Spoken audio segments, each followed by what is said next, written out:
మీరు మీ అభిమాన shows and serials TV కన్నా ముందు ఈటీవీ విన్ యాప్లో చూడండి. Download and subscribe to ETV win app. 99 రూపాయలు మాత్రమే.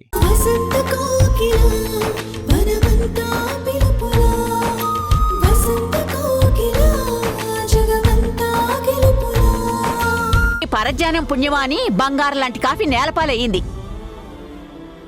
వేరే పెట్టి తీసుకొస్తానండి. వద్దు సుశీల, ఇప్పుడు నాకు తాగాలని లేదు. ఈ ముక్కేదో ముందే చెప్తే పాలు పంచదారతో పాటు చెంచాడు కాఫీ పొడి కూడా మిగిలేదు కదా. ఊరుకమ్మా, జ్యోతి పెళ్లి గురించి నేను ఆలోచిస్తుంటే నువ్వు కాఫీ కోసం లెక్కలేస్తావేంటి? లెక్కలేక నీ తెలివి తక్కువ ఆలోచనలకి చప్పట్లు కొట్టమంటావా ఏంటి? ఉదయం లేచినప్పటి నుండి పడుకునే వరకు నీకు జ్యోతి పెళ్లి ఆలోచన తప్ప ఇంకా వేరే ఏమి ఉండదా? ఏదో ప్రపంచంలో నీకొక్కడికే కూతురు పుట్టినట్టు, దాని పెళ్లి చేయకపోతే ప్రాణం పోతున్నట్టు. ఏంట్రా నారాయణ నువ్వు? ప్రాణం కాదమ్మా, పరువు పోతుంది. ఈరోజు నా స్నేహితుడు పరమేశం కలిశాడు. కూతురు ఉద్యోగం చేస్తుంది, పెళ్లి చేస్తే ఆ జీతం మీ చేతికి అందకుండా పోతుందనుకుంటే దానికి ఎప్పటికీ పెళ్లి కాదు. వాడి మాటలు విన్న తర్వాత ఒక తండ్రిగా నేనెంత అసమర్థుణ్ణో, చేతగాని వాడినో తెలిసింది. కూతురి జీతం కోసం పెళ్లిని వాయిదా వేస్తున్నానని అందరూ అనుకుంటున్నారంట. ఆడపిల్లని కష్టపెట్టడం నాకు కూడా ఇష్టం లేదు. కాకపోతే మన పరిస్థితి బాగోలేకే జ్యోతిని ఉద్యోగానికి పంపిస్తున్నానే తప్ప దాని డబ్బులు ఆశించి కాదు కదమ్మా. ఒరే నారాయణ, ఊరుకోరా, లోకులు కాకులురా. ఎవడో అడ్డగాడిద నోటికొచ్చినట్టు మాట్లాడితే ఆ మాటలు నువ్వు పట్టించుకోవడమేంట్రా?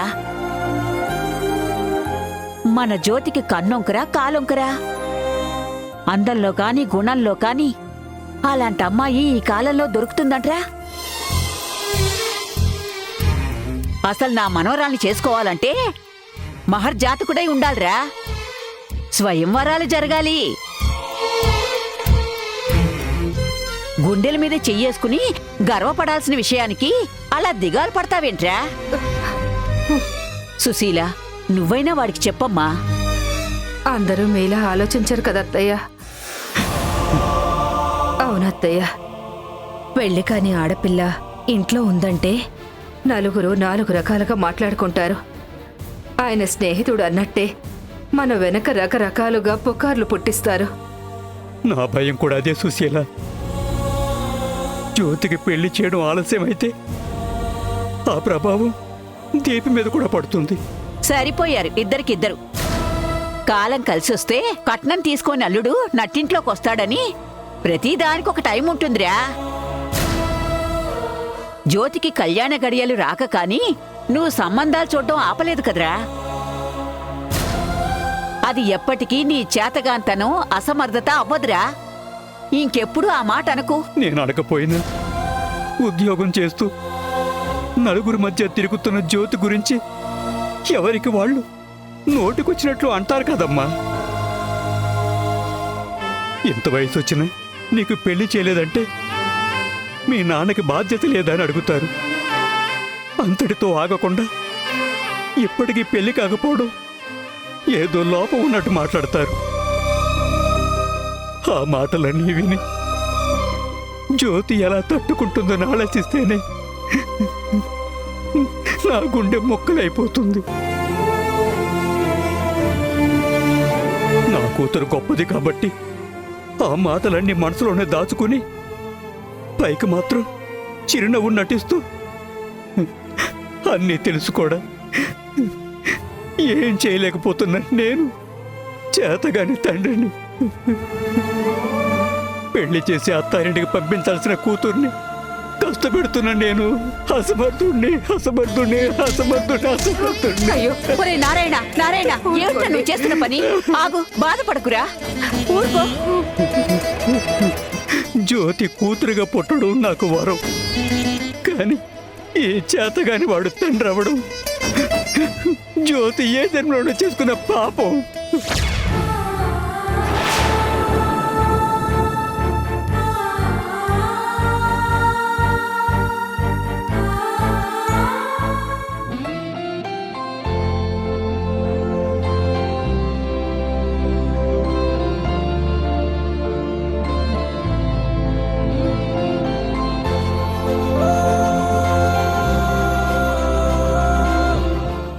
ఆకాష్, 2 మూవ్స్తో చెక్ పెట్టబోతున్నాను, రెడీగా ఉండు. ఏంటి 2 మూవ్సా? It's impossible. It's possible partner. ఓడిపోతున్నావని చెప్పి గెలవడంలో పల్లె కిక్ ఉంటుంది కదా. కిక్ కాదు, జస్ట్ లక్. నా బ్రెయిన్ డల్ అయింది కాబట్టి నీకిలా అనిపిస్తోంది. ఇంకొన్ని నిమిషాల్లో సంధ్య వేడివేడిగా పకోడీలు తీసుకొస్తుంది కదా, అది తిన్న తర్వాత చూడు, నీ రాజ్యంలో రక్తపాతమే. పకోడీలు తినాలనిపిస్తే డైరెక్ట్గా చెప్పు, కానీ ఆటకి బ్రెయిన్కి లింక్ పెట్టద్దు. నువ్వు నమ్మట్లేదు కదా? పకోడీ రాని, అప్పుడు చూపిస్తా నా పవరు. సంధ్య, ఇంకెంతసేపు? చేస్తున్నానండి, కాసేపు వెయిట్ చేయండి. తొందరగా రా. అలాగే.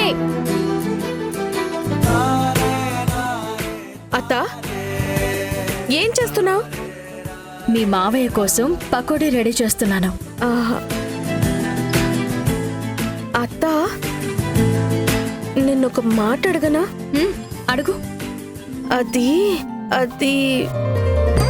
అంటే మరి నాన్చకుండా విషయం ఏంటో చెప్పు కావేరి. సూర్య గారు చాలా రోజులుగా ఇంట్లో ఉంటున్నారు కదా.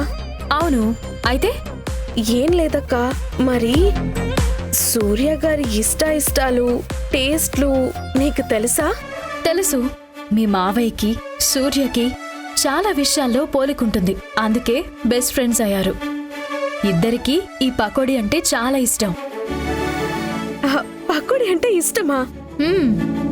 అయితే నేను చేయనా? సరే, చెయ్యి.